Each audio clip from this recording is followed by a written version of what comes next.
Namo Vishnupadaya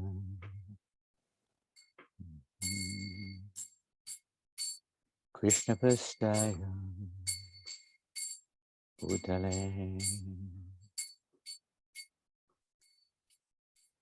Srimate Bhakti Vedanta Swami Niti Namine Namo Vishnupadaya Krishnapastaya Bhutale Srimate Bhakti Vedanta Swamiti Namine Namaste Saraswate Devi Gauravani Pracharine Neva Sesha Sunyavadi Paschachadeshatarine Namaste Saraswate Devi Gauravani Pracharine Nivasesha Sunyavadi Paschachadeshata Sri Krishna Chaitanya Prabhu Shri Advaita Gadada Shivasari Gauravaita Shri Krishna Chaitanya Prabhu Nityananda Shri Advaita Gadada Shivasari Gauravaita Jai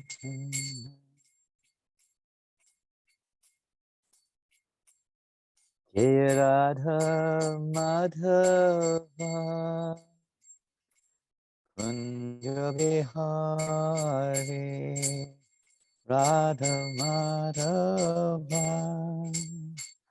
Kunja Bihari Radha Madhava Kunja Bihari Radha Madhava Kunja Bihari Gopi Jana Vallabha Girivaradhari Gopi Jana Vallabha Girivaradhari Gopi Jana Vallabha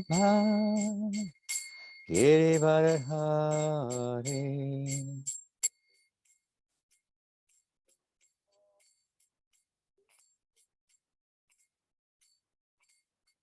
Yasodanandana Prajajana Ranjana Yasodanandana Prajajana Ranjana Yasodanandana Prajajana Ranjana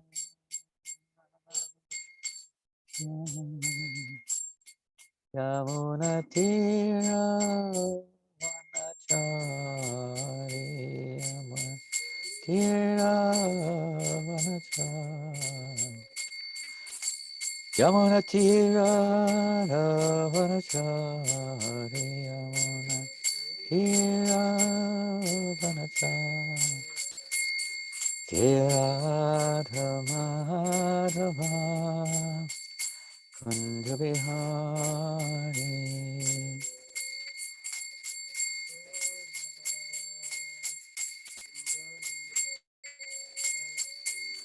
Radha Madhava Kunjabihari Radha Madhava.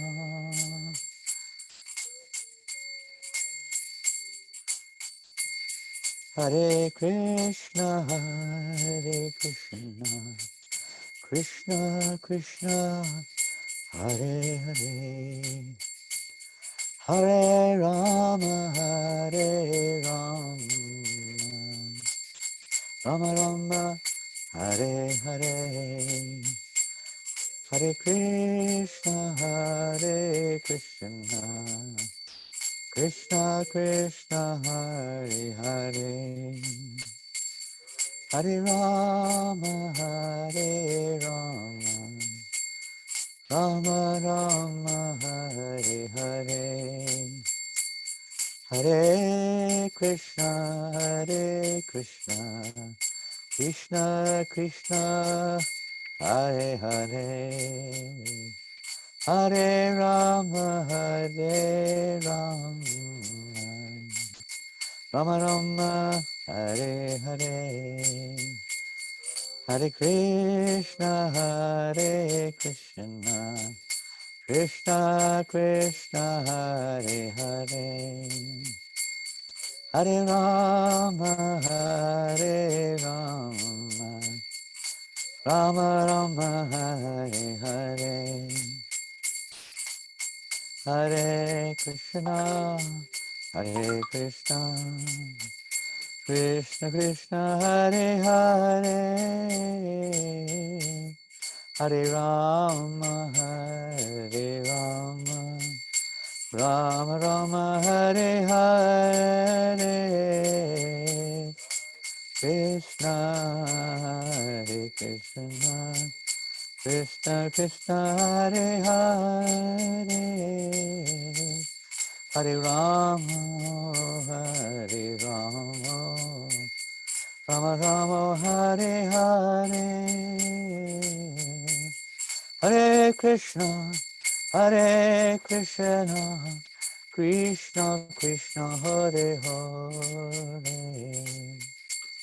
Hare Rama, Hare Rama, Rama Rama, Hare Hare, Hare Krishna, Hare Krishna, Krishna Krishna, Hare Hare,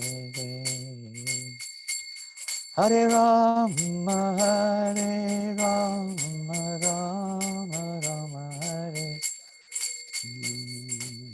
Hare Krishna, Hare Krishna, Krishna Krishna, Hare Hare,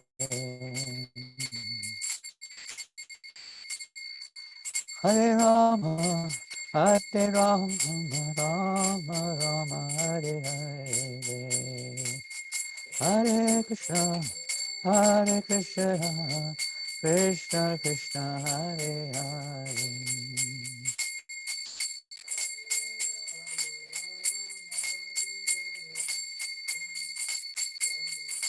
Hare Hare, Hare Krishna, Hare Krishna, Krishna Hare Hare, Hare Rama, Hare Rama, Rama Rama, Hare Hare, Hare Krishna, Hare Krishna, Krishna Hare Hare, Hare Rama, Hare Rama, Rama Hare Hare, Hare Krishna, Hare Krishna, Krishna Krishna, Hare Hare, Hare Rama, Hare Rama, Rama Rama, Hare Hare, Hare Krishna, Hare Krishna, Krishna Hare Hare, Hare Rama, Hare Rama, Rama Rama, Hare Hare, Hare Krishna, Hare Krishna, Krishna Krishna Hare Hare Hare Rama Hare Rama Rama Rama Hare Hare Krishna Hare Krishna Krishna Krishna Hare Hare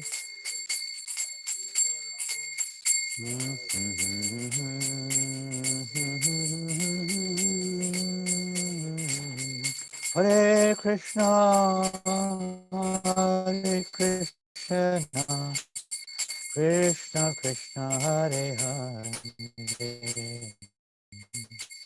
Hare Rama, Hare Hare, Hare Krishna, Hare Krishna, Krishna Krishna, Hare Hare.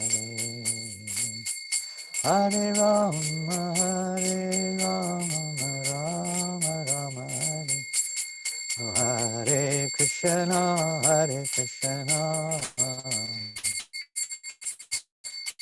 Krishna Krishna, Hare Hare,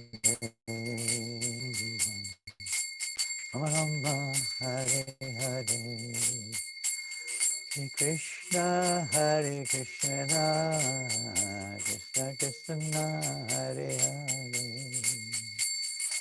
Rama Hare Rama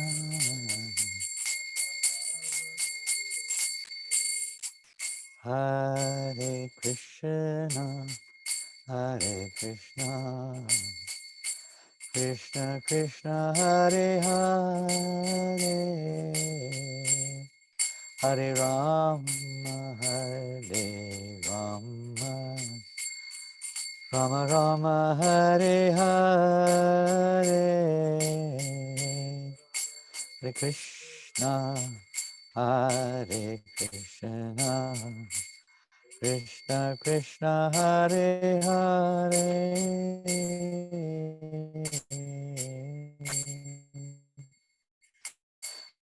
Hare Ram, Hare Rama, Rama Rama, Hare Hare.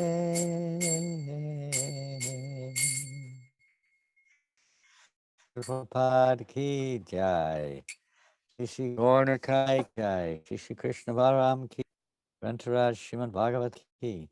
Shri Jagannath Baladev Sabhadra ki. Shri Radha Parashishwar ki jai. Giriraj Maharaj ki jai. Shri Vrindavan Dham ki jai. Gaur Premanandi. All glorious to the assembled devotees. All glorious to Sri Guru and Grang. All glorious to Sri Prabhupada. Nama Om Vishnu Padaya Krishna Prastaya Bhutale Srimate Bhaktivedanta Swamin Iti Namane Namaste Sarasate Deve Gauravani Pacharine Nirvasesha Sunyavari Pastachare Shatarine.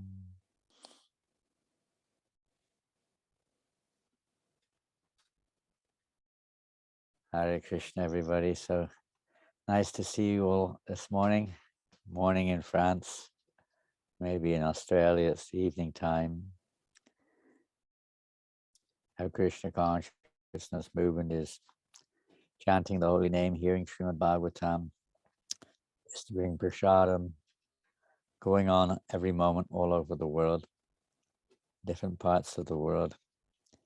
This constant performance of the Sankirtan Yagya, this age of Kali, Lord Chaitanya Mahaprabhu has woven a wreath and garlanded the entire material world. It's particularly in this earth planet, we can see how this Sankirtan Yagya is now going on, not just in India, but everywhere, from every continent of the world, more or less.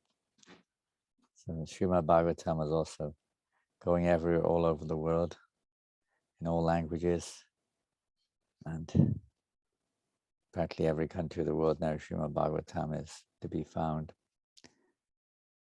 And today we're going to read from the Srimad Bhagavatam, and today's verse, I believe, Rasikananda Prabhu, if you can put it on the screen, I think it's one of the most famous verses in the Bhagavatam. If I'm not mistaken, it's text number 18, 19, 18, is that correct? maybe it'll come on the screen in a minute. Text number 18, first canto, chapter 2. If you have your Bhagavatams with you, please open it. If you've ever attended a class in the temple or in a particular ISKCON temple, quite frequently before the class, before the speaking, this verse is chanted. As you could say, one of the is not actually what's called the Paribhasya Sutra, which means the verse which captures the entirety or the essence of the text, but it certainly is amongst the most significant and most profound verses in the Bhagavatam, a verse which Srila Prabhupada personally lectured on many a time, and a verse which he quotes when he first came to America, his first written presentation is Markandeya Bhagavat Dharma. So it's very central, you could say, to our very process. It may not establish necessarily the ultimate, well, it does in a sense, the ultimate goal of our devotional service as well, of course. The awakening of loving devotional service unto the personality of Godhead. In many ways, this is a corollary or parallel to the essence of the meaning of devotional service as given by Rupa Goswami.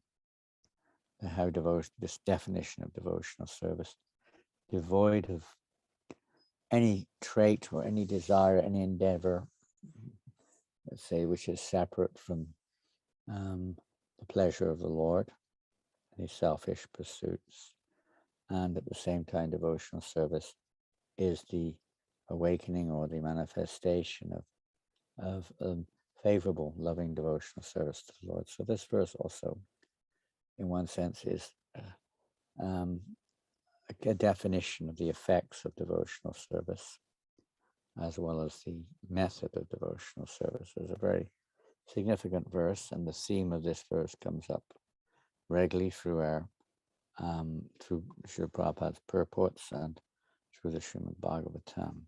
So we'll chant this together. Here. Om Namo Bhagavate Vasudevaya. Om Namo Bhagavate Vasudevaya. Om Namo Bhagavate Vasudevaya. Nashta Prayeshva Bhadreshu. Nashta Prayeshva Bhadreshu. Nityam Bhagavata Sevaya. Nityam Bhagavata Sevaya. Bhagavati Uttama Shloke. Bhagavati Uttama Shloke. Bhaktir Bhavati Naishtaki. Nashta Prayeshva Bhadreshu. Nityam Bhagavata Sevaya. Bhagavati Uttama Shloke. Bhaktir Bhavati Naishtaki. Nasta Prayeshva Bhadreshu. Nityam Bhagavata Sevaya. Bhagavati Uttama Shloke. Bhaktir Bhavati Naishtaki. And the word for word of this verse, the synonyms, I'll just read it through and you can repeat the same time as I said if you wish. Nashta, destroyed. Prayeshu, almost to nil. Abhadreshu, all that is inauspicious. Nityam, regularly. Bhagavata, Srimad Bhagavatam, or the pure devotee. Sevaya, by serving. Bhagavati, unto the personality of Godhead. Uttama, transcendental. Shloke, prayers.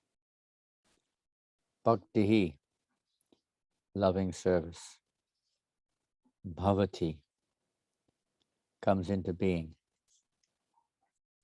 Nashtiki, irrevocable. Translation and purport by Srila Prabhupada. By regular attendance in classes on the Bhagavatam, and by rendering of service to the pure devotee, all that is troublesome to the heart is almost completely destroyed. And loving service unto the personality of Godhead, who is praised with transcendental songs, is established as an irrevocable fact. Purport. Here is the remedy for eliminating all inauspicious things within the heart. In the word for word, we see the word abhadra, which means basically, bhadra means auspicious, abhadra means inauspicious. So the process of removing all of these inauspicious things within the heart, which are considered to be obstacles in the path of self-realization. The remedy is the association of the Bhagavats. There are two types of Bhagavats, namely the book Bhagavat and the devotee Bhagavat. Both the Bhagavats are competent remedies, and both of them, or either of them, can be good enough to eliminate the obstacles. A devotee Bhagavat is as good as the book Bhagavat, because the devotee Bhagavat leads his life in terms of the book Bhagavat. And the book Bhagavat is full of information about the personality of Godhead and his pure devotees, who are also Bhagavats. Bhagavat book and person are identical. The devotee Bhagavat is a direct representative of Bhagavan, the personality of Godhead. So by pleasing the devotee Bhagavat, one can receive the benefit of the book Bhagavat. Human reason fails to understand how by serving the devotee Bhagavat or the book Bhagavat, one gets gradual promotion on the path of devotion. But actually, these are facts explained by Srila Naradadev, who happened to be a maidservant's son in his previous life. The maidservant was engaged in the menial service of the sages, and thus he also came in contact with them. And simply by associating with them and accepting the remnants of foodstuffs left by the sages, the son of the maidservant got the chance to become the great devotee and personality, Srila Naradadev. These are the miraculous effects of the association of Bhagavats. And to understand these effects practically, it should be noted that by such sincere association of the Bhagavats, one is sure to receive transcendental knowledge very easily, with the result that he becomes fixed in the devotional service of the Lord.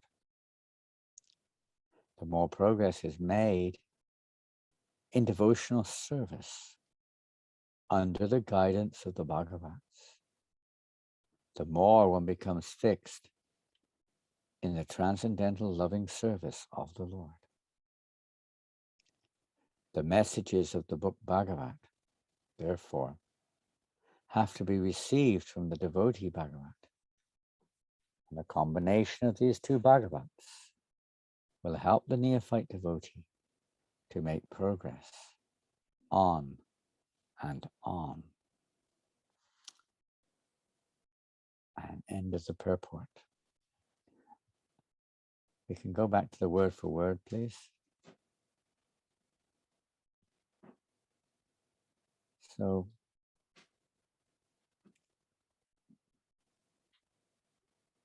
Srila Prabhupada refers in the purport to Narada Muni and the transformation of consciousness.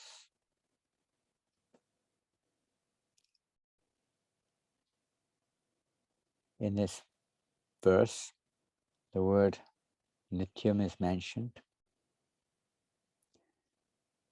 Prayeshu meaning almost to nil. Almost to nil because without the mercy of the Lord, as we see in the case of Yasodamai trying to bind Krishna, without Krishna's mercy, we can try our level best to progress in spiritual life by sincerely applying the relevant instructions, the relevant directions, and the aspiring devotee may progress through the various stages of devotional service. But without, of course, in one sense, everything is Krishna's mercy, but specifically Krishna's mercy. One cannot be released from this association or this world and enter into the spiritual realm or come to the level of pure devotional service. Our will, of course, is significant, but without the will of the Lord, it cannot manifest.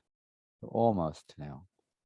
The other aspect of almost to nil is the, you know what, Rasika, you can put the other screen on so we can have, yeah, okay. Without the mercy of the Lord is one thing, and the other is to remove any final traces. Sometimes Srila Prabhupada gives the example that when we have a vessel which is full of dirty water, contaminated, and we constantly pour pure milk into the vessel, even pure water, some other substance, then gradually, the content of the cup will become pure and pure. But because of association with the contamination of this illusory, this Maya, there will always be a tiny trace of contaminated water. It may be practically invisible, almost immeasurable, but a tiny trace is there. It's another aspect, but the primary aspect of the mercy of the Lord is the essential feature of attaining that perfection, awakening of our dormant love of Godhead, fully blossomed. Right now there is a feeling, a sentiment, and faith is there, and of course some reciprocation, but not fully blossomed, just in the maybe the budding stage. But that's by the mercy of the Lord that is possible. The word nityam, mentioned also in this verse, Prabhupada translates regularly. Usually the word nityam means always, constant. That would be the natural condition of one who has come satatam kirtiyanto mam yatantas chadradavataha. that how the pure devotees of the Lord are constantly chanting his glories. In the beginning stages, due to our past association, and again, the essence of this verse is based upon association. The essence of the process is based on association. Countless lifetimes, remember when we take home Bhagavan Jiva, Guru Krishna Prasadi Pai Bhakti Lata Bija. Countless lifetimes in this material world. We can't even imagine the species of life that we may have been through, the various associations that we've had over time immemorial. Living entity is known as Nityabhada, means eternally conditioned. Prabhupada says that means you cannot measure how long we, the soul, have been under the influence of the modes of nature. Cannot be measured. There's no time measurement, you could say, on the spiritual platform. So how can we measure time? Only in the material world, the relative world of time, under the control of time. We may measure, but even that is immeasurable. It has no meaning in eternity.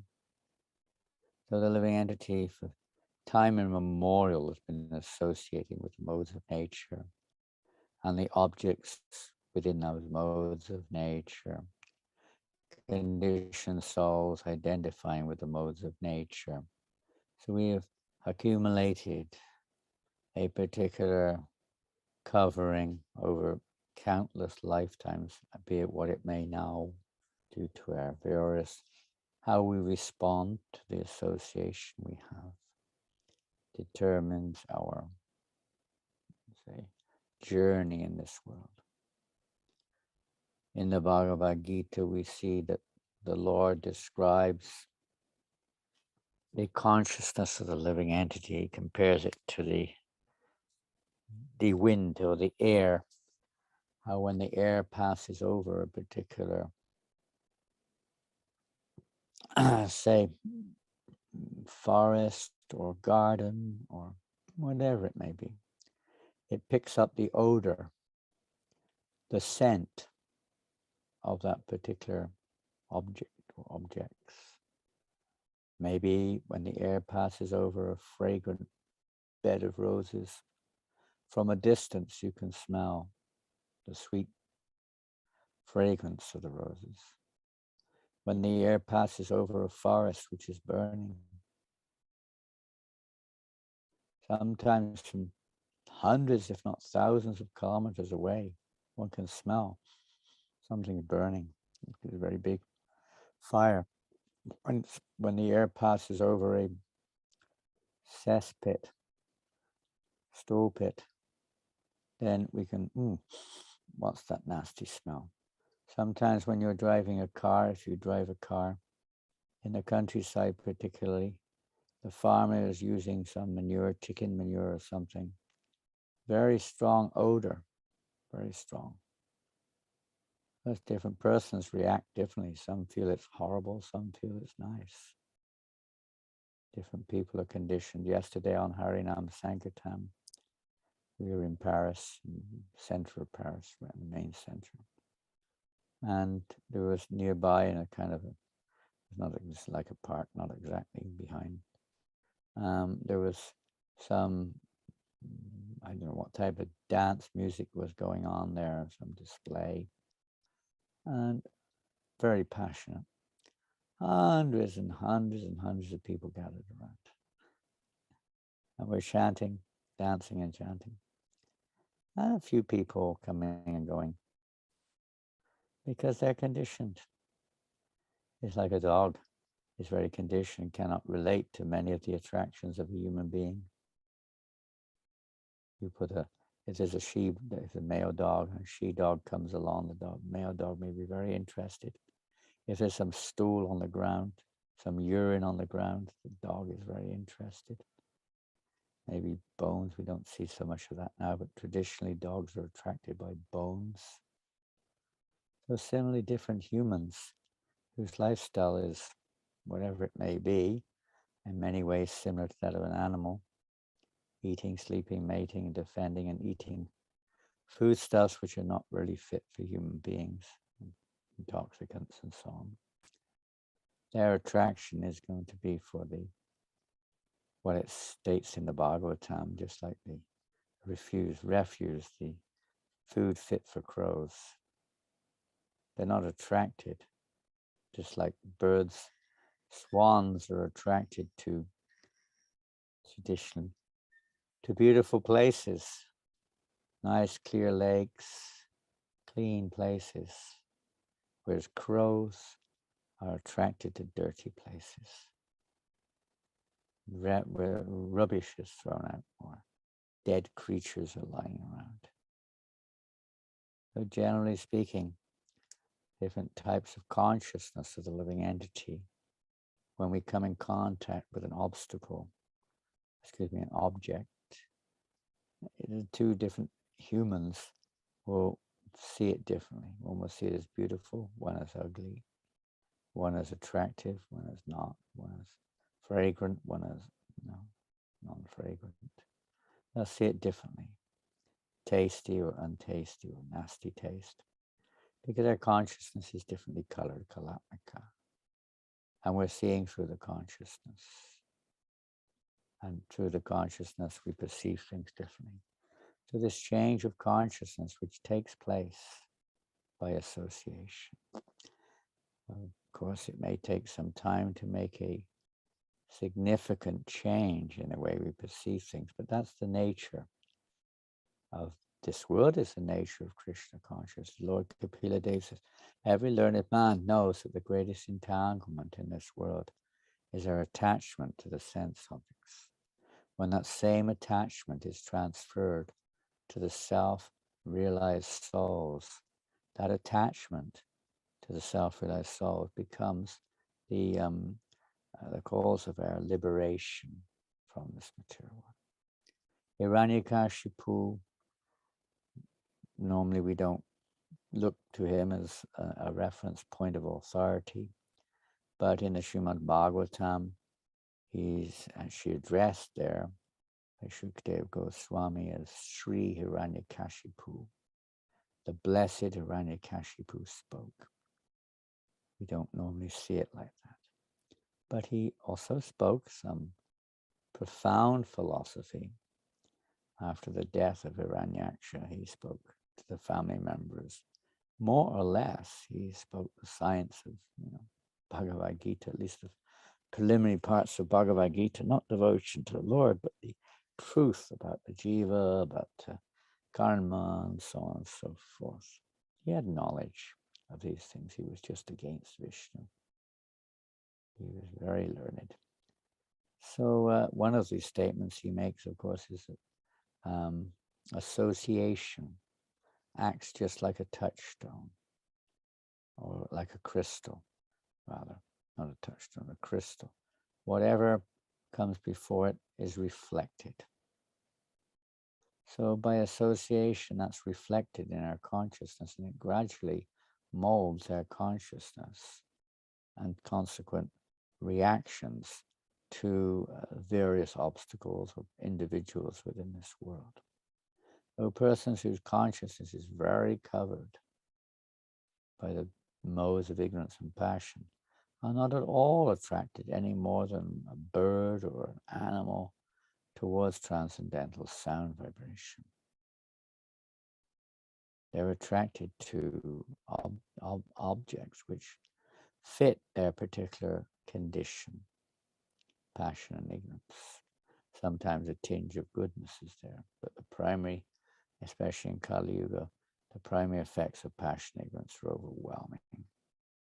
And consequently, the desires, the entanglements that come as a result, condition the living entity to this illusory mentality. I am the enjoyer, I am the body. This is very inauspicious because it means the repeated cycle of birth and death is dukkhalayam shashvatam. One remains in this alayam, place of dukkha, suffering, as a result of pursuing or continuing one's pursuit for material sense enjoyment of various kinds. The transformative process to change this, as we hear from this verse and from preceding verses and from the history of Narada Muni, takes place by good fortune. It doesn't take place by karma. Of course, a person who has developed over a period of time more inclination towards the mode of goodness in one sense is a better platform to adopt Krishna consciousness, no doubt. But it's not the cause. It's not the cause. One can misuse anything, become entangled or in any situation. Even if we do have mode of goodness tendencies, it's by good fortune that one gets the opportunity to associate Brahmanda Brahmate Kom Bhagavanji Guru Krishna Prasadi Pai Bhakti Lata Beach. After wandering for many lifetimes in this material world, through all species of life, by good fortune, the living entity eventually gets the chance to associate or to get Guru Krishna Prasad, the mercy of the Lord. The Lord sends his representatives to this world, or the representatives of the Lord desire to come to this world to give Krishna's association. The pure devotees of the Lord are purifying. We see when when Yudhisthira Maharaj greeted Vidura from his pilgrimage, he addressed him as, you are more than the holy places of pilgrimage. Saints of your caliber are very rare. Very, very rare, because you carry the Lord within your heart. They're not carrying anything but the will of the Lord. Just like when Prabhupada went to America, it was similar. Saints of your caliber are very, very rare, because Prabhupada carried his Bhagavatam across the ocean. He carried the message of Chaitanya Mahaprabhu. He carried this holy name. He delivered. The holy name is always there, but the holy name, Bhagavatam, must be delivered. It must be delivered by the authorized agent. Just like a postman is the authorized agent of the post office. Simply the letters staying in the post office will not do much good. They have to be delivered by the authorized agent, and they will reach their destination. Similarly, this message of Godhead, message of Bhagavatam particularly, message of peace and goodwill, Prabhupada said. Real peace, real fortune. Why? Because it can help, even if not immediately. Maybe it takes time, but the effect will be there. That opportunity to associate with the person Bhagavat and the book Bhagavat. And the more we associate with the person book Bhagavat and the person Bhagavat, the book, both, the more we associate with these two Bhagavats, the more effective the cleansing of our consciousness. There will be some objection. There will be some interference, no doubt. But that is the process. We have so conditioned for so long and attached, oftentimes very attached to our way, very attached to whatever it is. I met one gentleman yesterday on Sankirtan, nice man from California, and he's a teacher of transcendental meditation, follower of Maharishi Mahesh Yogi, I guess. Very, what to say? I mean, I guess you would say the same thing about us, but very, very attached to his, whatever, practice, but not attached to Krishna, attached to his practice. It's another form. We get many practitioners become attached to the process, but that's okay up to a point. But one always has to understand the goal behind it. This is often the case with, you could say, institutional religious practices too. We forget the goal behind it, which in this verse makes it quite clear. the practice is meant to remove the obstacles, or we could say the illusory concepts, or how we see the world, etc. But that's not all there is to it. We'll become a Mayavadi or an impersonalist. No, the purpose behind it is to awaken our dormant love of God, is to renovate our devotion to the Lord. Well, so this is the test. This is the test to develop love of God. The pure devotees who are, no, you can't say they're enriched in that. They are a living manifestation of love of God. Bhagavatam, one of the prime reasons we see in the conversation after these few chapters in chapter 4, 5, and 6, how Narada Muni is having himself been transformed by the association of Bhagavatas, or pure devotees of the Lord. He then became, in this millennium, he became a previous millennium, whenever it was, he became the instructing spiritual master of Vyasadeva. Vyasadeva is the literary incarnation of God, but for various purposes of the Lord, Vyasadeva had not sufficiently explained or emphasized the essence of the Vedas. Loving devotional service to the Lord. He described so many aspects. He had described that, but it wasn't prominent. And obviously, without that made clear, most conditioned souls would opt for another objective, not realizing that's the ultimate goal. They'll look for sense enjoyment or economic development, piety, or maybe liberation, but not love of God. So Narada Muni chastised him. What is this? Actually, Vyasadeva was not feeling very satisfied, even with all of his presentations. And when Narada Muni came on the scene, he said, what is this? Feeling undone, Prabhu?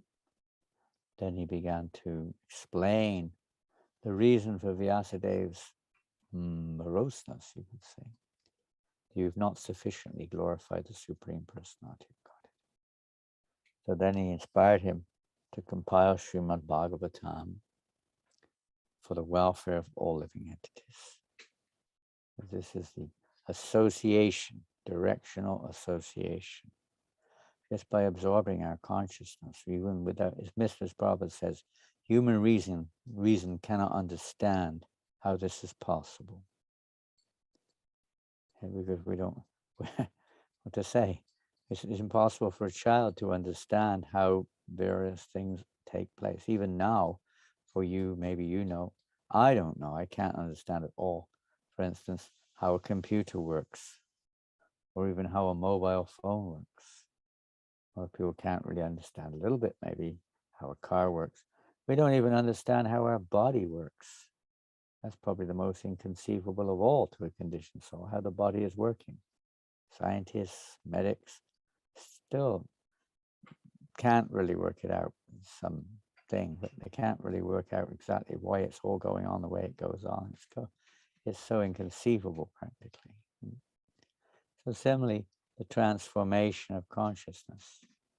Why, we could say, why is one person born in one place and one born in another place of a particular family, a particular society, with a particular nature? It seems rather arbitrary that someone is born in a particular place and thus they're labeled accordingly and they're educated accordingly and they have particular types of tendencies right from birth. They're brought up in a family of thieves and they learn robbery from birth, or drug addicts, or whatever, pious people. Right from birth, they pick up these qualities. It's not by chance. It's carrying on from a previous lifetime. That one is born in a certain situation to evoke the various desires. The tendencies are already there. The reactions are already there. So one gets to one's karma, a particular birth in a particular situation. And one associates with persons according to one's own karma. It's not, oh, because of this and that. It's just a secondary thing. Because we're born in a certain place, we get certain karmas due to our past interaction with nature, material nature. So to bring that to end is good fortune, but generally the living entity, sometimes we see that the living entity, or the human form specifically, has such an experience, some wake-up call, another form of mercy in some ways. Wake-up call. One of our devotees, our Sankirtan devotees in France yesterday, put a nice little article, not article exactly, a nice little few paragraphs on our Sankirtan forum yesterday in France about a man he'd met in one of the cities in France. This man was 24 years old.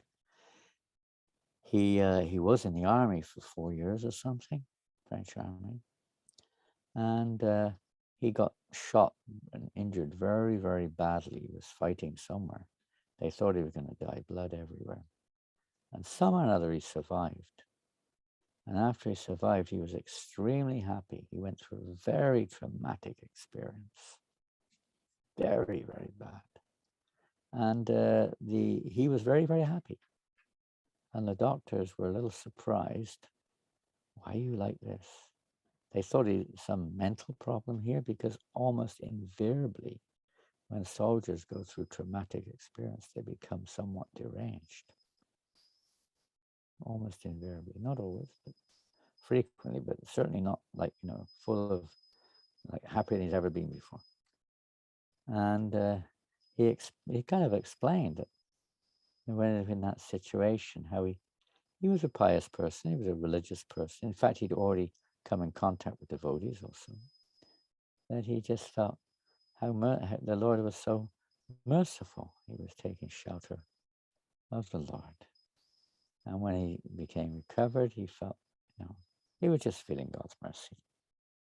And then he came across the devotee and bought Bhagavad Gita.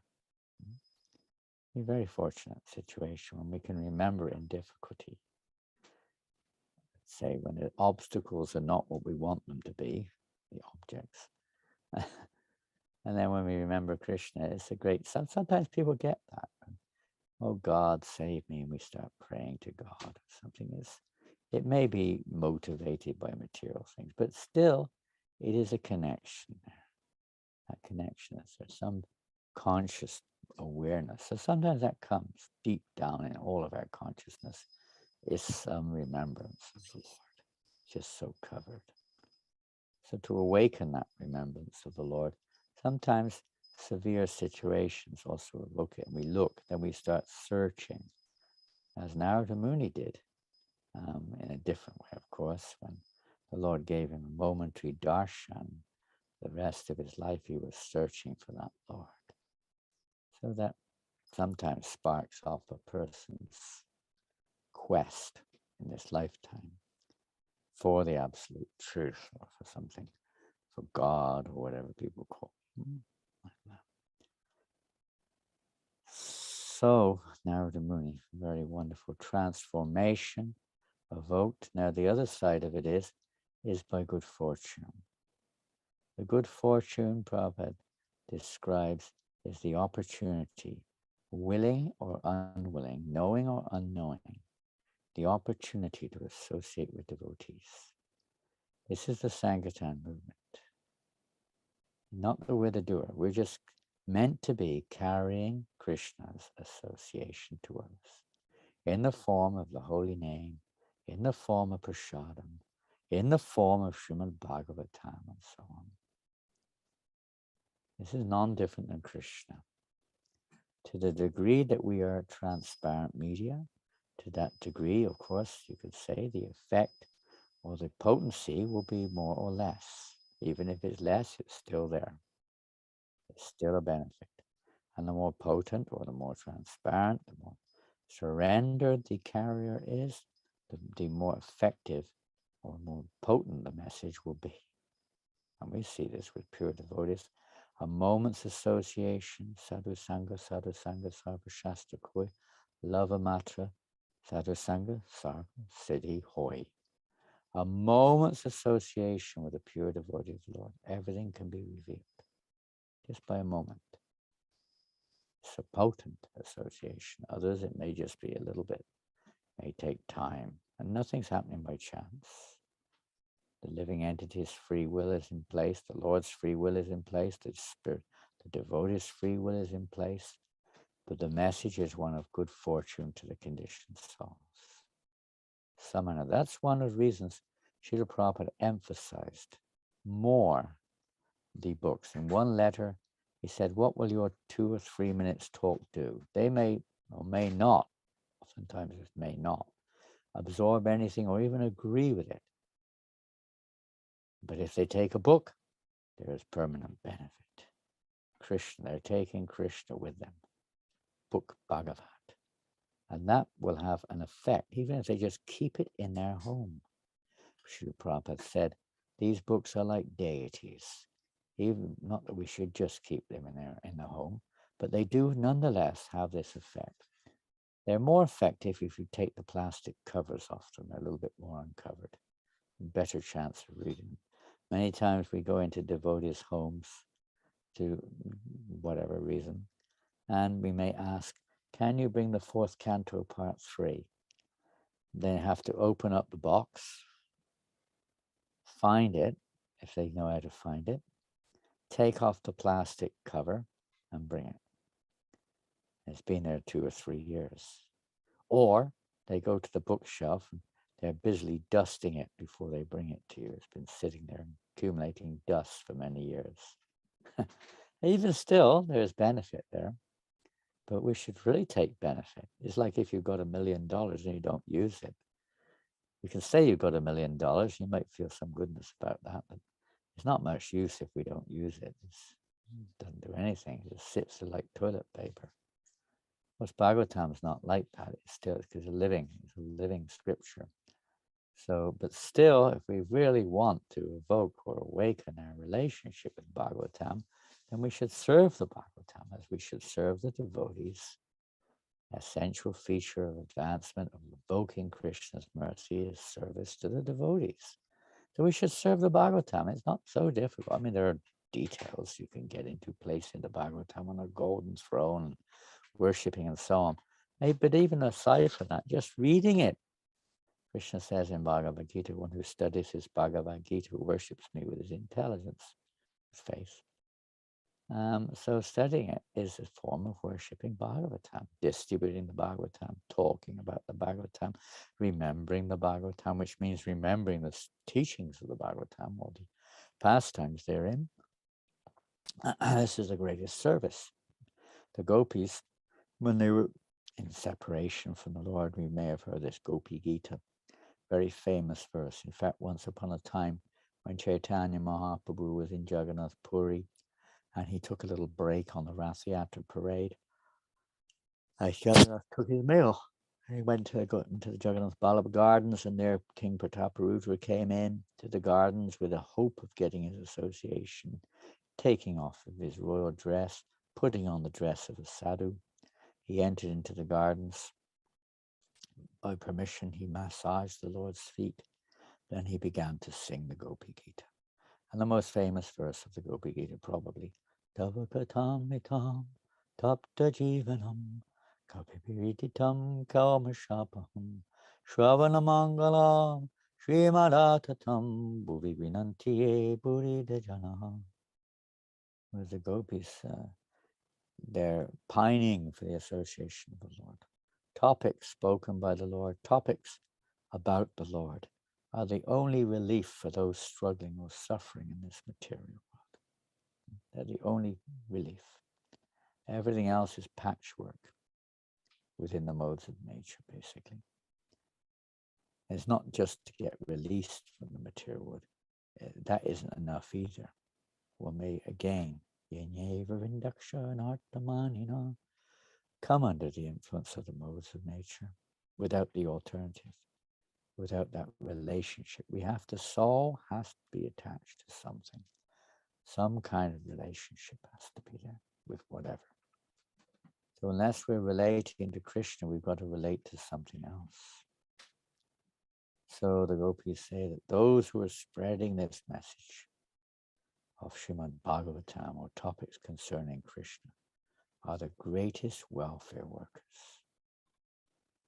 We may see in this world those under the modes of nature are very much inclined towards mundane welfare work, especially those tinged by goodness. Those tinged by ignorance want you to give them some beer, some cigarettes, some liquor, something gross. That's all they want. You give them, sometimes you give them a nice, whatever, even fruits. They're not interested sometimes. They just want money to buy mode of ignorance things. But those who are very fortunate, they receive the Bhagavatam. And devotees' business is to try to share this Bhagavat with others, in both by associate, giving them the chance. The beauty about Srimad Bhagavatam is that it's not just the association of the Lord, it's the association of the devotees. Srimad Bhagavatam is full, just like Prabhupada writes, if one is very attentive in hearing this message of the Bhagavatam describing the pastimes of Narada Muni, we like to thank Narada Muni for kindly appearing on the pages of Srimad Bhagavatam. He's personally present, but in order to experience that, attentiveness should be there. Hearing with it rapt, as in the next chapter of Bhagavatam, Sutta Goswami describes that if we want to actually see this, we have to hear the Bhagavatam with rapt. That means very complete, full attention. The more we hear, the more Krishna reveals himself. As they surrender unto me, I reward them accordingly. And that surrender is to hear, simply to expose ourselves, to hear that pure message. Now, if the message is not pure, you will not get the effect. It will be maybe after many, many lifetimes it might wake up, but very slow, if at all. But when we hear from a pure devotee, if we hear very attentively, Prabhupada says, you will see Krishna on the pages of the Bhagavatam. So all the other aspects too, Prabhupada describes in the purport. Want to hear with rapt attention, one has to be pure in mind. To be pure in mind, one has to be pure when one's eating, sleeping, mating, defending everything. So there is an environmental arrangement to help us to have this opportunity to hear Srimad Bhagavatam attentively, or hear the holy name, which is non-different, attentively. So both the person, devotee, the personal association is only, you could say, comes and goes. We may not even take advantage of it when it's there. But the book is always there in one form or another for us to take shelter of, to take association from.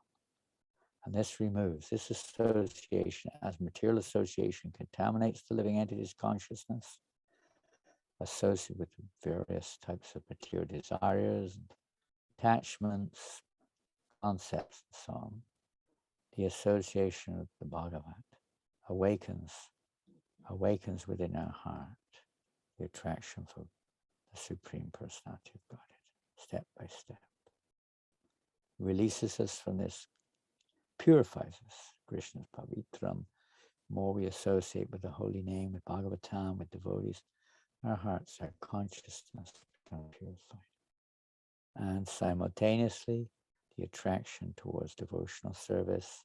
In the beginning, it will be devotional service, and then maybe more and more attraction to the personality of Godhead will start to awaken within our consciousness.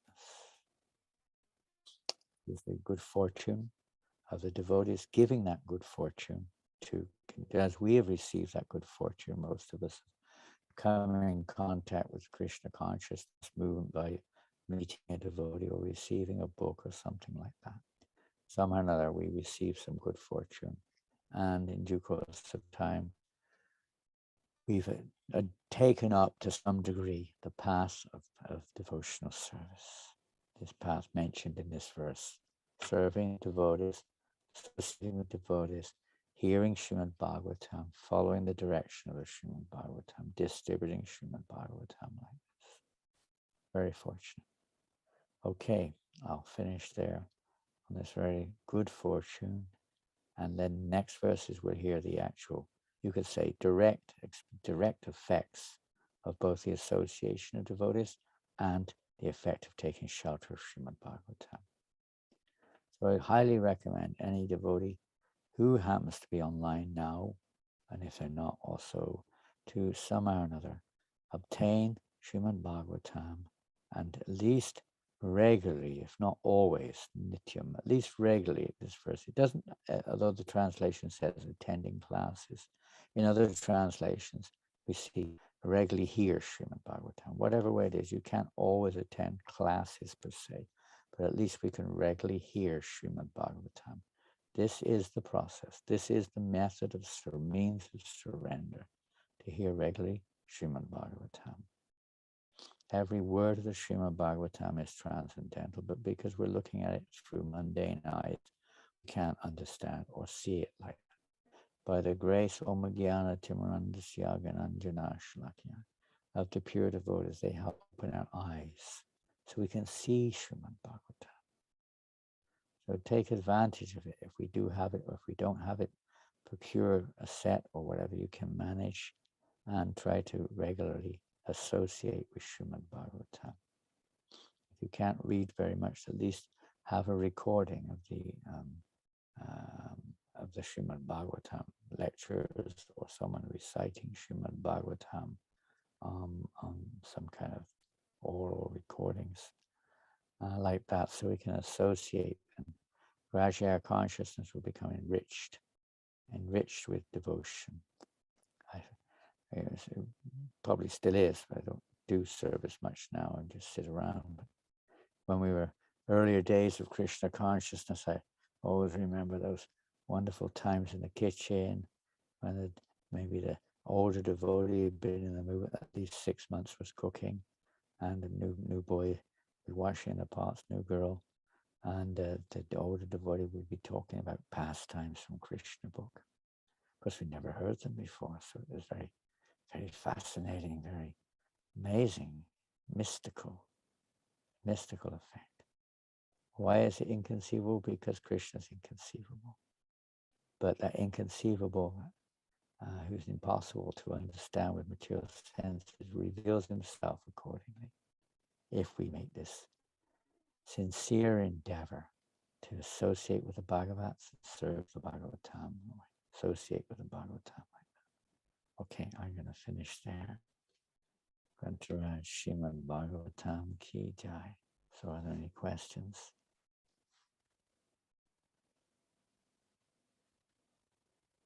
I think so. Okay, here we go. There was quite a few. Hare Krishna. Haribol Pranagopal Prabhu. Back to Seva. Prabhu's doing, I think he's doing Bhakti Shastri. He's in the Philippines. Offering obeisances, all glories to the holy Dham, Asikananda. When we first meet devotees, we may seem to ponder more that we are not the body, but then over the time of life might get busy, etc. How to refresh our understanding. Yeah, sometimes we forget, don't we? I mean, always we have to be reminded. This is a common thing in the beginning, where maybe we appear to be more enthusiastic, we appear to be more, I'm not the body, we're meant to serve Krishna. Chant carefully when you chant Hare Krishna. Then we sometimes see after some time our chanting is inattentive. We don't read the Bhagavatam regularly, if at all. We don't, I've done that before, I've heard that before. It becomes a little bit hackneyed. At least our consciousness sees it like that. Sometimes that happens. Or whatever. Maybe it's due to some offenses. Maybe it's due to laziness. Maybe it's due to we become, for some reason, covered over. There are many examples. Jumanacharya is an example of one who became covered over by responsibilities, forgot his childhood more or less, of his pure devotion, and was awoken by the association of devotees. In his case, one Brahmin sent by his spiritual master awoke the remembrance of our relationship with Krishna. So it's just so important to keep association positive, not just associate with other devotees on a social level. That may be there in family life to some degree, of course. But a spiritual association, constantly hearing, remembering, regularly hearing and reminding ourselves. Otherwise, we do sometimes take it for granted. We do sometimes get familiar. But when we associate with devotees, the Lord sends, if we're fortunate, to wake us up again, to remind us of the importance of chanting the holy name, of hearing the holy name, the importance of hearing Srimad Bhagavatam. That's why both are there. Satam prasangam mama virya sangvido bhavanti vidkarna rasayana kataham. This message of Bhagavatam is relished in the association of devotees.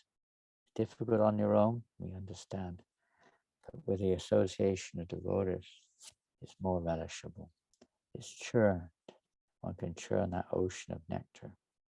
Otherwise we forget our eyes, we close our eyes again and we don't see it. It's right in front of our nose. But we're, in the darkness, we're looking somewhere else all the time. So therefore the association of devotees is there, important. That's why Prabhupada created this movement, worldwide movement, to give this opportunity. And we do need to regularly hear so we don't get, let's say, a little lapse in our devotion, or take it for granted, or even very lazy and forget, or become just so absorbed in other things that we don't put the time aside. Priorities, we need to see our priorities in life. And we came to this movement with a spiritual, maybe not knowing exactly what a spiritual priority is, but in principle, with a spiritual priority to become Krishna conscious, maybe to release from material suffering also, but for sure, there was an element at some early stage, at least, of becoming Krishna conscious and taking the process a little seriously. And one would think it would become more and more serious. So sometimes, again, like the conditioned soul, we do have to go through periods when we first come, we maybe accelerate, our devotion seems to accelerate, perhaps from a previous lifetime. And then we come to the point where we're on, we have to go further. That requires more association, more advanced association, or more good fortune. And we'll remember this always. Keep some notes there. Don't forget. You can even put one, don't forget you're not your body. That's all right. But don't forget why we came to this movement, to please Krishna, not to please myself.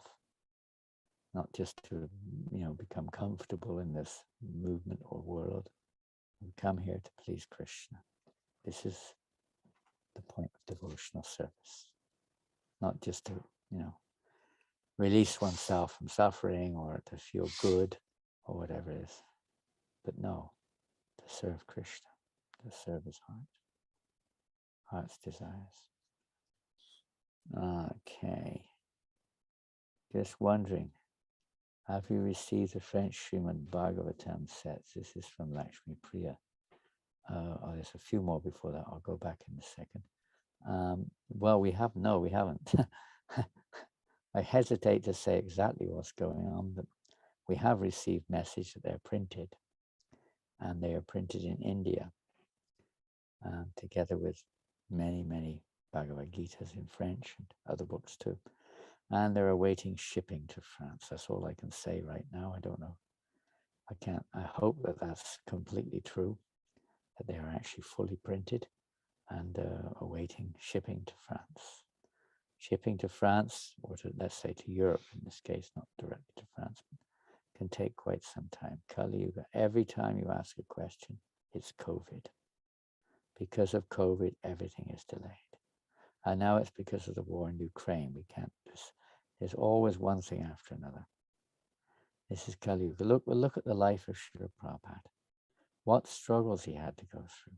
What challenges he had to go through to bring this message to the Western world.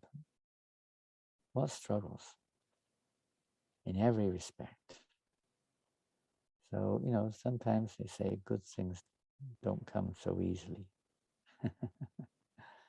even in agriculture and farming, if you're growing a very, I don't know, I'm not a farmer, but I've heard, if you're growing a nut, for instance, like macadamia or something, you can't expect to get it in one season. It takes time. Peanuts, maybe you can grow it in one season. I don't know. They grow quickly. But if you want a high-class nut, it takes time. So the struggle, the test is there. The determination is there.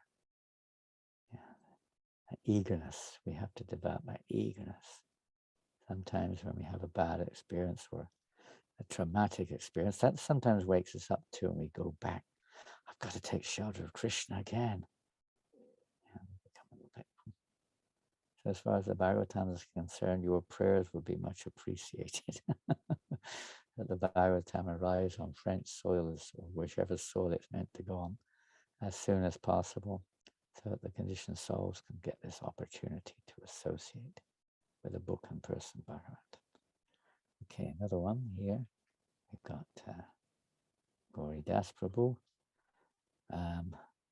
Who can be a person Bhagavat?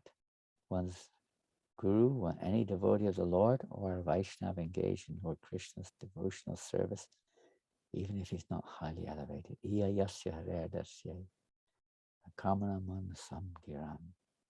That even though we may not be on a high level, nonetheless one who's fully engaged under the direction of a pure devotee of the Lord is considered liberated and can liberate others by passing on that message. So it's to the degree that we're taking shelter. That's why the parampara, disciplic succession, is there to pass on that message, unbroken chain of disciplic succession, unbroken Bhagavat message. So it's like Prabhupada would sometimes say, we are like peon. Peon is just like a postman, you could say, who takes the message. Maybe inside that letter there's a check for $1 million or whatever. The postman just simply takes it and delivers it. So he's delivering that, materially speaking, that good fortune. He doesn't change it. He doesn't tamper with it in any way. He simply takes it from the right source and delivers it to its destination. So one who carries this message, again, you could emphasize the importance of distributing books here, because our chanting may not be so pure. Our talking may not be so, let's say, perfect, to say the least. And even prasadam, because prasadam is prasadam, but still the quality of our offering of the prasadam and preparation of the prasadam and so on may not be of a high level. But when we distribute the books, you can't, what can you say? We don't change the book. You distribute the book as it is to the person, and that person has the pure message of Godhead in their homes or wherever they are, pure association of the pure devotee who's revealed the pure message of Godhead in these books. So this way emphasis is placed there, and it goes all over the world. I'm sure you've all experienced that.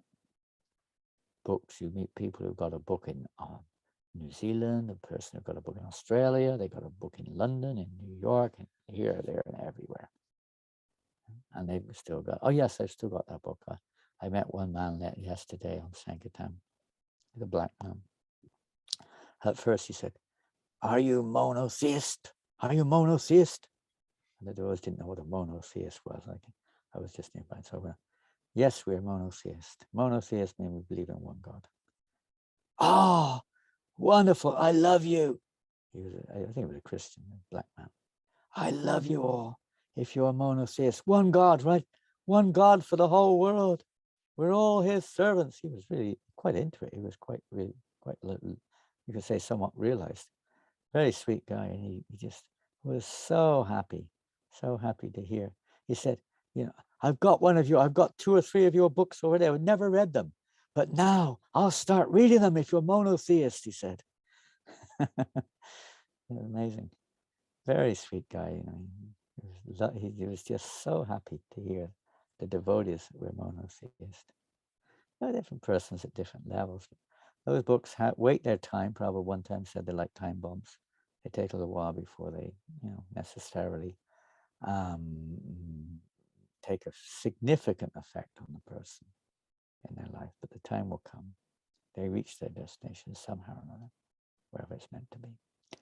And our dear Madhu Sevita Prabhu in Scotland. How do books by devotees compare with Bhagavatam? We may not know what this book is. This is a series of books written by Shivaram Maharaj, which describe or help us to see Vrindavan in our different situations in life, and particularly pertaining to the project in Hungary, New Vajradam, where Shivaram Swami and the devotees there have tried to create not just an atmosphere of Vrindavan, but a visible reminder of Vrindavan.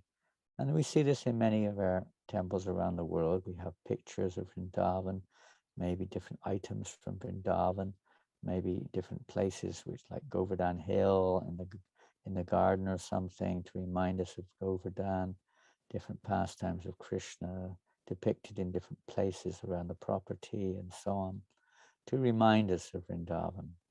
So how does it compare to Bhagavatam? Well, it compares to the Bhagavatam to the degree that it glorifies the Bhagavatam.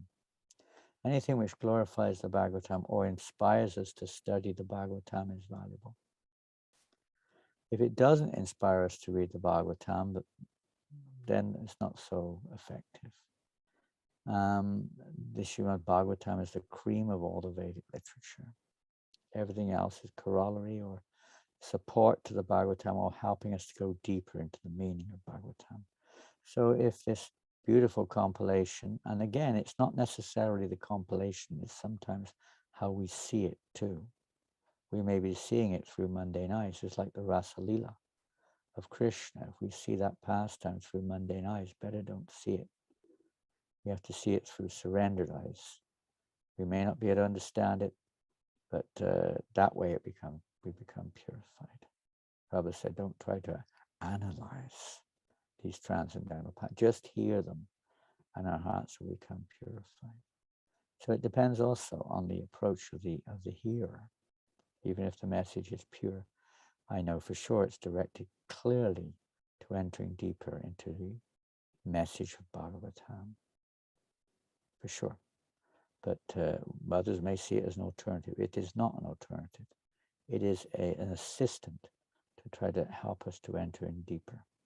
It is not an alternative. Yeah. So to the degree that is effective, we would say, then it is of great value. And it is, of course, of great value, but we may not be ready to hear it. We may not have the time to read it. The emphasis should be on hearing Srimad Bhagavatam, but to assist us to sometimes remember that.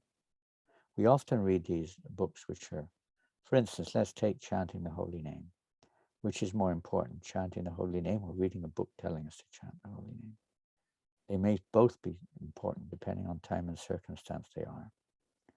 If we're getting lax in our chanting of the holy name, then reading a book written by a sincere devotee about chanting the holy name may well inspire us to become more serious about chanting again.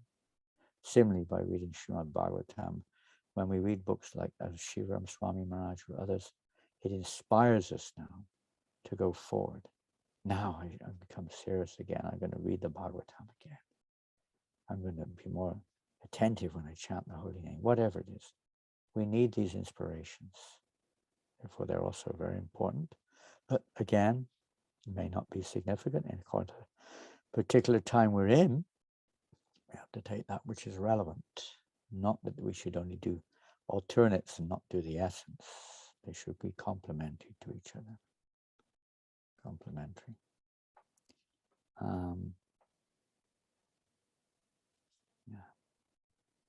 When a person accepts books or hears a holy name from devotees in Harinam, is it related to Sukriti of a person or purely mercy?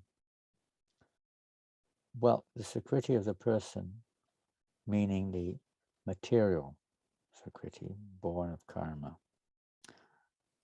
No, not necessarily. Now, sometimes when a person is, for instance, has good Sukriti in terms of the mode of goodness, they may naturally be inclined to yoga, naturally inclined to charitable activities. That may be there. They're naturally more respectful to others. They should be there. So from that point of view, you could say in some ways they may be more doors opened and opportunity. Like for instance, in the yoga circle, there's a good chance that they'll come, just like this transcendental meditation man said, I've already got your Bhagavad Gita. I like your bhakti process. I don't follow it. So there's some, you could say some Sukriti, some good fortune there that is inclined towards the mode of goodness and so on. And they sometimes, but to go from there forward is often more difficult than somebody else who's not so perhaps inclined, although the opportunity may be more available in one sense, but to take it is not always the case. Sometimes a person who's suffering takes it better, or a person who's, in ignorance of all these things, they're not so attached sometimes to, mode of goodness, or I think I know it all and this and that, a little bit more blank board, blank sheet. Sometimes. But the real essence is not depending on karmic sukriti, although that could be helpful, and it may be good if one is able to take Krishna consciousness. One's off to a good start. One doesn't have so many problems with the regulated principles, for instance, the terminology, the practices, the sense control, all sorts of things would be probably a little bit more in order. But it does not actually evoke pure devotional service. Pure devotional service is only evoked solely and wholly by pure devotional service. Bhakti causes bhakti. The potential for bhakti is there in everyone's heart, but it's only evoked as fire is only evoked in contact with fire. So it's only evoked by good fortune.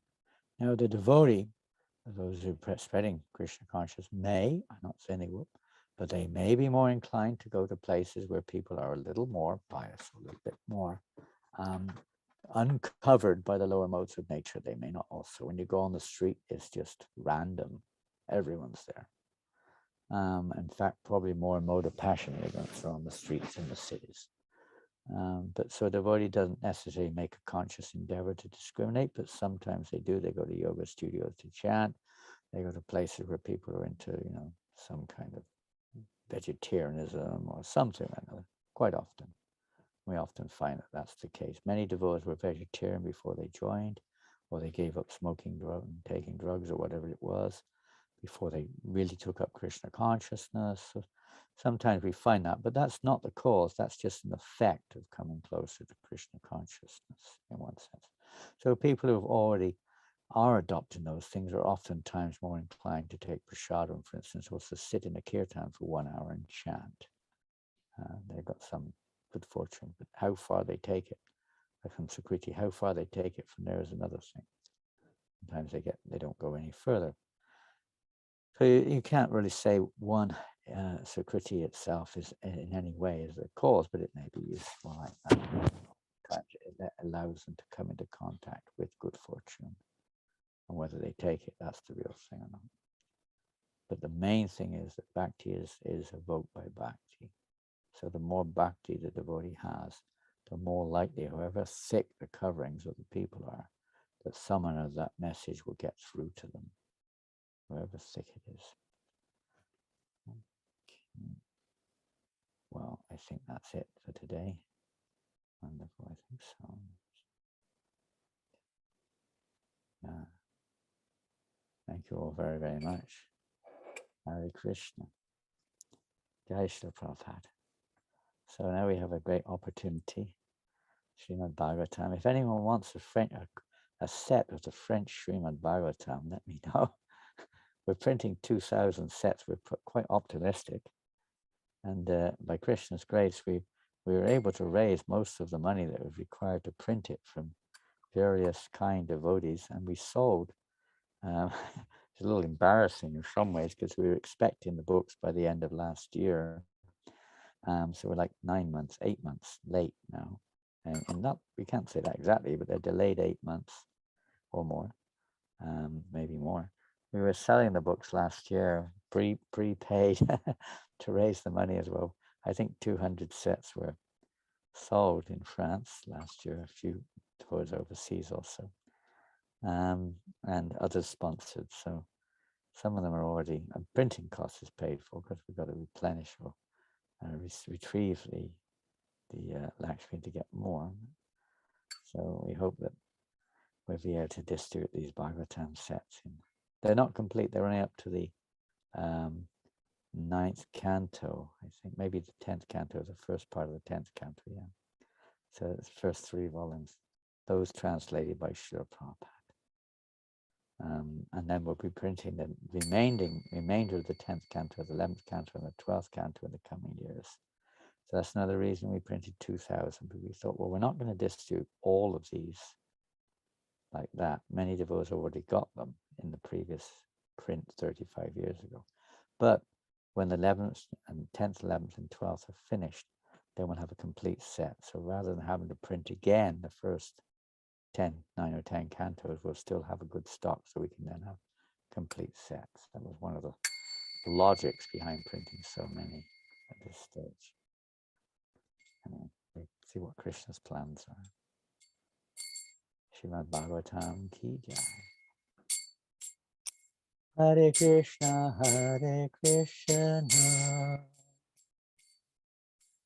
Krishna Krishna, Hare Hare, Hare Rama, Hare Rama, Rama Rama, Hare Hare, Hare Krishna, Krishna Krishna, Hare Hare, Hare Rama, Rama Rama, Hare Hare, Hare Krishna,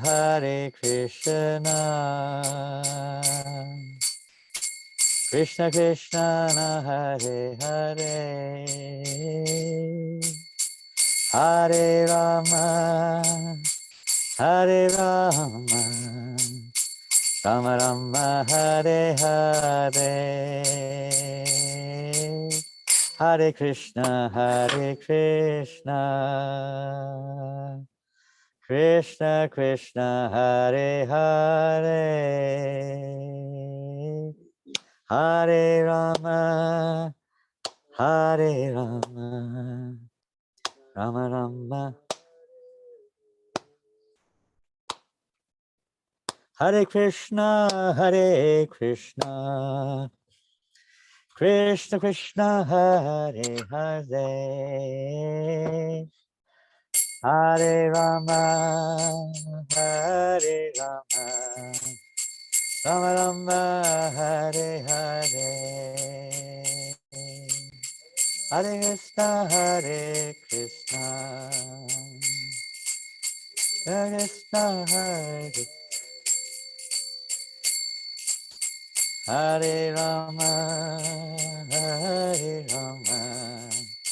Rama Rama, Hare Hare. Here's an example of association, how the effects of association have on us. I just saw Gauridas Pandit yawning in York, and immediately I yawned as well. Somehow you're on the screen. You're one of 2 on the screen there. Hare Krishna, Krishna Krishna, Hare Hare, Hare Rama, Hare Rama, Rama Rama, Hare Hare, Hare Krishna, Krishna Krishna, Hare Hare, Hare Rama, Rama Rama, Hare Hare, Hare Krishna, Krishna Krishna, Hare Hare, Hare Rama, Hare Rama, Rama Rama, Hare Hare, Hare Krishna, Hare Krishna, Krishna Krishna, Hare Hare, Hare Rama, Hare Rama, Rama Rama, Hare Hare, Hare Krishna, Hare Krishna, Krishna Krishna, Hare Hare, Hare Rama, Hare Rama, Rama Rama, Hare Hare, Hare Krishna, Hare Krishna, Krishna Krishna, Hare Hare, Hare Rama, Hare Rama, Rama Rama, Hare Hare. Hey, Hare Krishna, Krishna Krishna, Hare Hare, Hare Rama, Hare Rama, Rama Rama, Hare Hare, Hare Krishna, Krishna Krishna, Hare Hare, Hare Rama, Hare Rama, Rama Rama, Hare Krishna, Krishna Krishna, Hare Hare, Hare Rama, Hare Rama, Rama Rama, Hare Hare, Hare Krishna, Krishna Krishna, Hare Hare, Hare Rama, Hare Rama, Rama Rama, Hare Hare. Oh, Premanandi, Srila Prabhupada Ki Jai. Oh, glorious to all the assembled devotees. Hare Krishna. Jai. So please take advantage of the good fortune and share the good fortune with others. Srila Prabhupada Ki Jai. Srila Guntaraj Srimad Bhagavatam Ki Jai. Go Premanandi. Oh, glorious to all the assembled devotees of the Lord. Vanchakalpa Turubhyascha. Kripa Sindhu Bhyevacha. Purnam Pavanebhyo Vaishnavebhyo. Namo Namaha. Haribo, Haribo, Haribo, Haribo. Oh, Haribo. Thank you, Maharaj. Haribo. Maharaj, Hare Krishna. Hare Krishna Maharaj Ji. Haribo. Hare Krishna, Hari Bol Maharaj. We have Manchester Rath Yatra today, Maharaj. Manchester. Oh, wish I was there. Hare Krishna. Jagannath Baladev Subhadra Ki Jai. We have Jai Advaita Maharaj here in Paris. He's giving the class this afternoon in Paris. Haribo, His Holiness Jai Advaita Maharaj, so nectarian. Thank you. All glories to Prabhupada. Haribo, Jai. Hare Krishna. Jai Manchester Rath Yatra Ki Jai. Haribo. Hare Krishna. Hare Krishna Guru Maharaj, Hare Krishna. Hare Krishna Maharaj Ji.